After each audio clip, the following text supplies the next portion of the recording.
Selamat pagi teman-teman sekalian.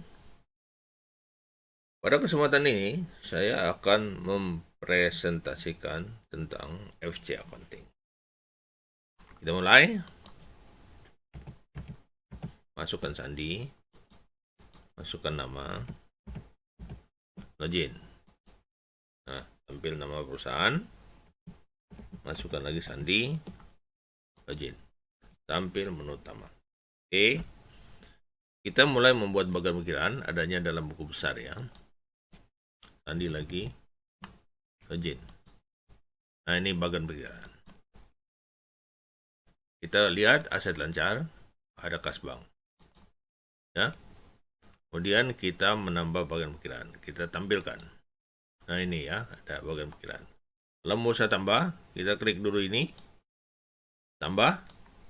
Dan kasih nomor 2. Misalnya kita buat kas besar.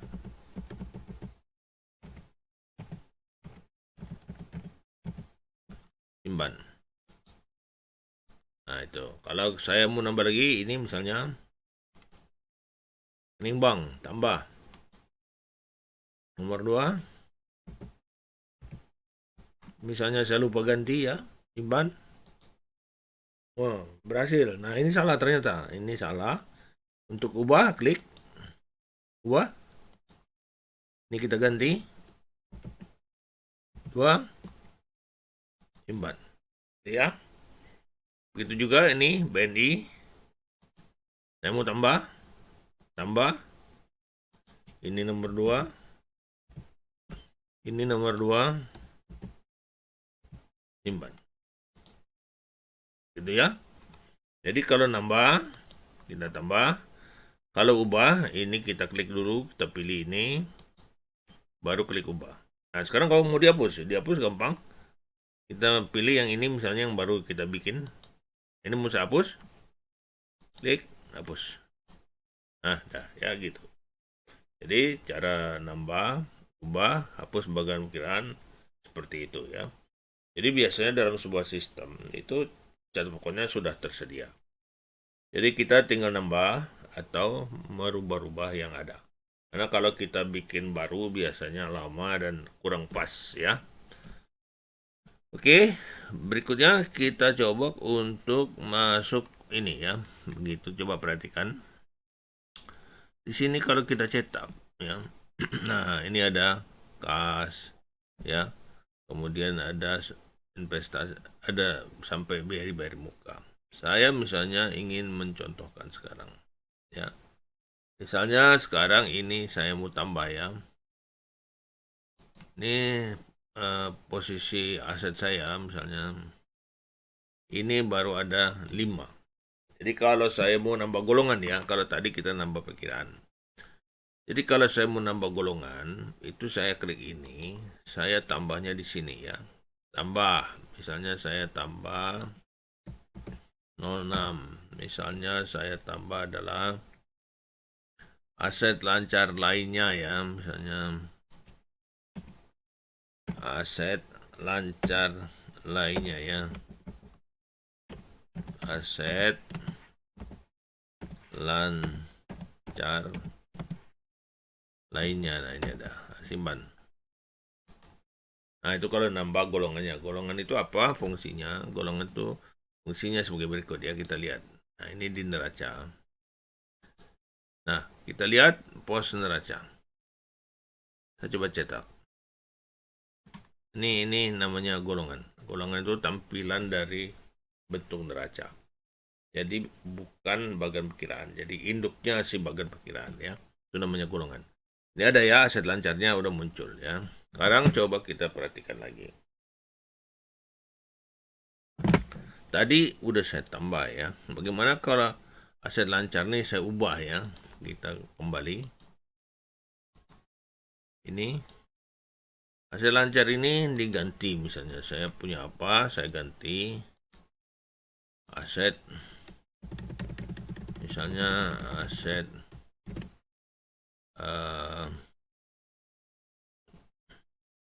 dan kembali misalnya contoh aja ya. Simpan. Nah, jadi itu namanya. Nah, kalau kita itu ganti, maka di sini juga akan berubah ya. Aset penilaian kembali ya. Oke, itu karena contoh aja. Nah, sekarang ini kita hapus lagi. Kita buka aset lancar, kita klik ini, terus kita hapus. Nah, kita hapus. Nah, selama dia belum ada bagian pikirannya, dia bisa dihapus. Tapi kalau contoh ini saya hapus, data tidak bisa dihapus ya. Jadi kalau sudah itu sudah ada bagian pikirannya, itu tidak bisa lagi dihapus karena nanti kalau itu dihapus isinya akan kacau ya. Oke, kita coba cetak lagi. Ini neraca kembali ke posisi yang semula ya. Nih bentuknya seperti ini. Kemudian rugi laba bentuknya seperti ini.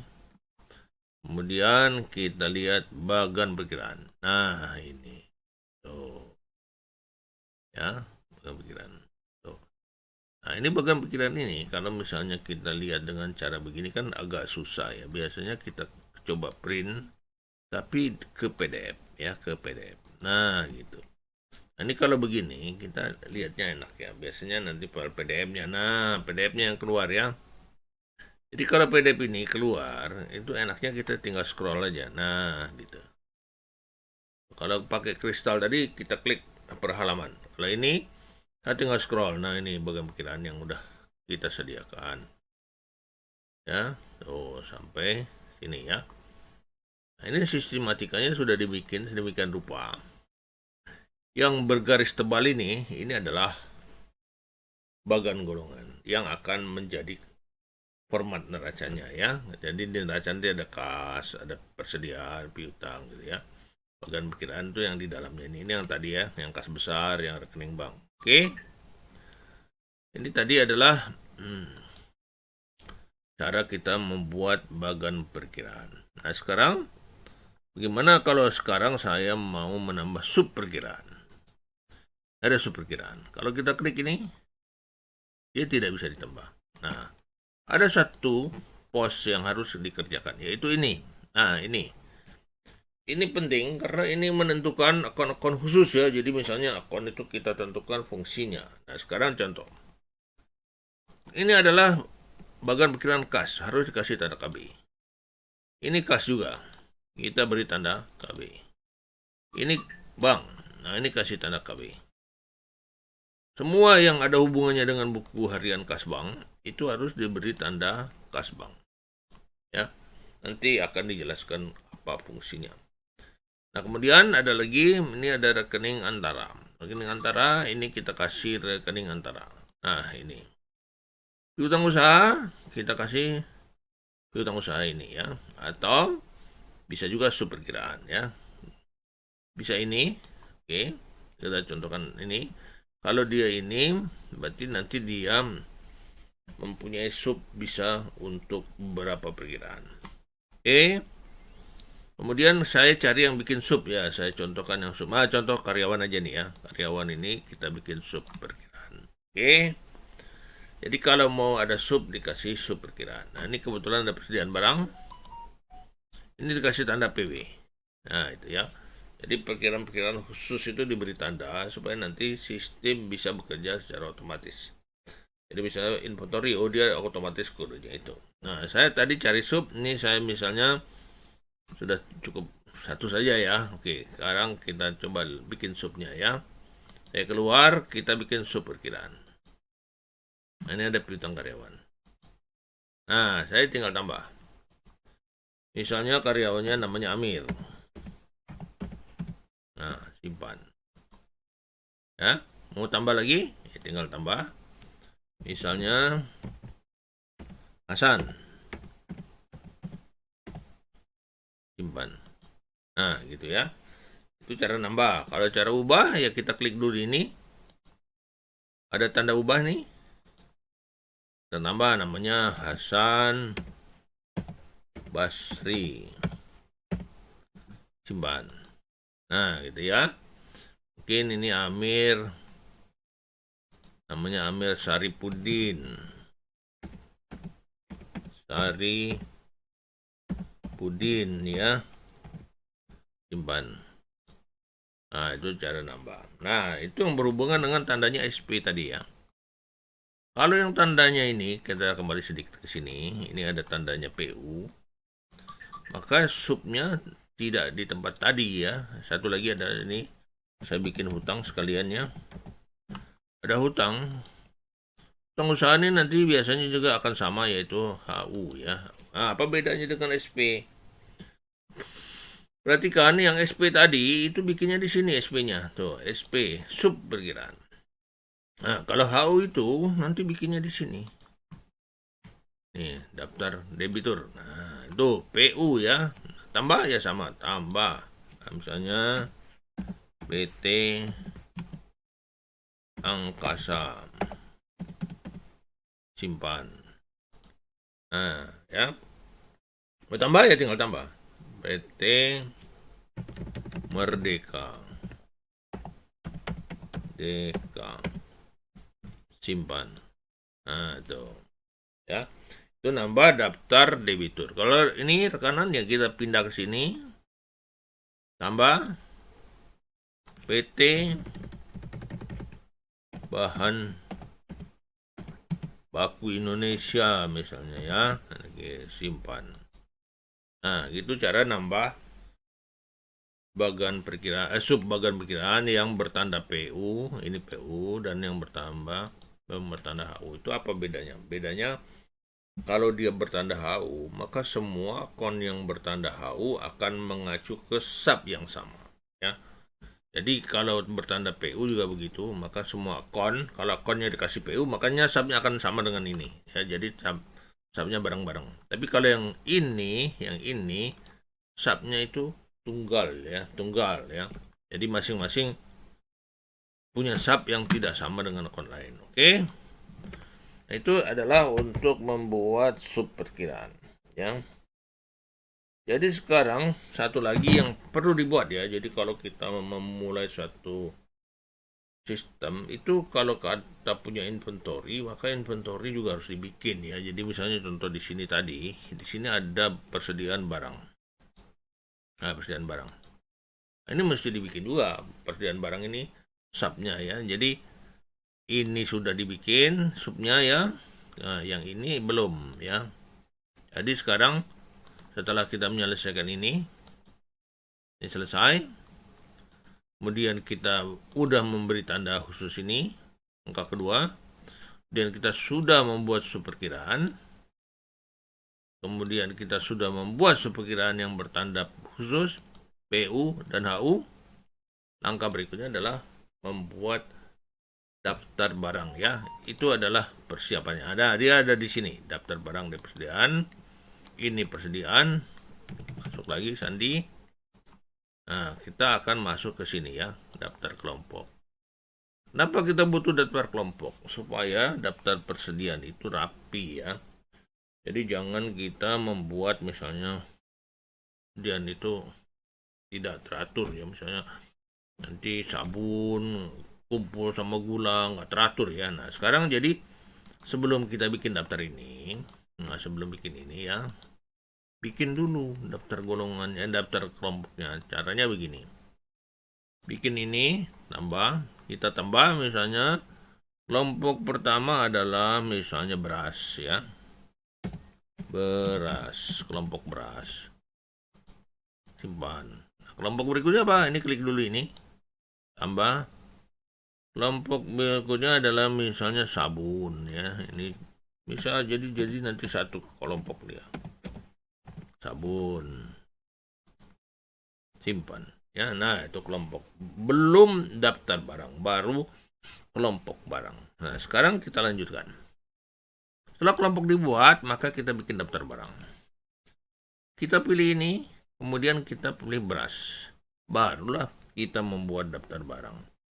Misalnya saya tambah beras misalnya yang kita kemas menjadi 5 kg ya, misalnya ini. Satuannya ini biasanya karung ini ya. Karung, simpan. Nah, itu. Misalnya saya mau tambah lagi, kalau tambah lagi ini diklik di sini, tambah. Kemudian beras yang kita kemas 10 kilogram. Nah, kita tinggal, ini sama karung juga, kita simpan. Nah, itu cara menambah daftar barang. Nah, berikutnya kita sabun mandi ya, sabun nih, kelompok sabun. Tambah. Di sini kita tulis sabun mandi misalnya. Sabun mandi. Sabun mandi. Simpan. Buah buah ya. Buah biasanya mandi per buah jualnya. Buah simpan. Oke, kemudian juga satu lagi sabun, masih sabun, ini klik ini. Tambah sabun cuci misalnya. Cuci. Buah juga sama, simpan. Nah, itu ya. Jadi kita coba kita cetak. Oh, kita punya persediaan barang dagangan dari beras, sabun. Nah, dengan adanya kelompok ini, tampilan dari daftar barang kita rapi ya. Jadi kumpul beras, sabun gitu ya. Dan nanti misalnya ember-ember ya. Jadi inilah daftar barang yang harus dibuat kalau kita punya barang dagangan. Oke. Jadi 3 hal yang disiapkan sebelum kita memasukkan angka-angka ya. Jadi saya ulang ya. Jadi sebelum kita memasukkan angka-angka, kita memperbaiki dulu yang namanya satu bagan perkiraan. Ini ya. Ini bagan perkiraan ini kita edit dulu, edit dulu. Oke, selesai ini. Langkah berikutnya adalah kita menentukan yang mempunyai karakter khusus KB, PU, SU, ya SP, kemudian PB ya, sama hutang nih ya, satu lagi hutang. Nah gitu ya. Jadi itu diperlukan untuk dia punya khusus seperti SP nih. Nah kan dia muncul nih di sini. Oh kalau nggak dikasih tadi dia nggak muncul SP. Itu sub perkiraan. Dan yang terakhir tadi adalah daftar barang ya. Jadi itu untuk memulai sebuah sistem sebelum memasukkan angka. Jadi daftar-daftar induk ini wajib dibikin dulu. Kalau daftar induknya udah rapi, barulah nanti kita masukkan saldo awalnya ya. Jadi waktu kita masukin saldo awal itu enggak, wah ini kurang, ini belum gitu ya. Jadi udah lengkap dulu. Oke, saya kira itu langkah awal untuk menjalankan sebuah sistem. Jadi kita siapkan daftar induknya. Nah, untuk bikin perkiraan saya kira cukup sekian. Nanti berikutnya kita akan lanjutkan dengan cara menginput saldo awal ya. Oke, cukup sekian untuk cara membuat bagan perkiraan, sub perkiraan, dan daftar barang. Sekian dulu, terima kasih.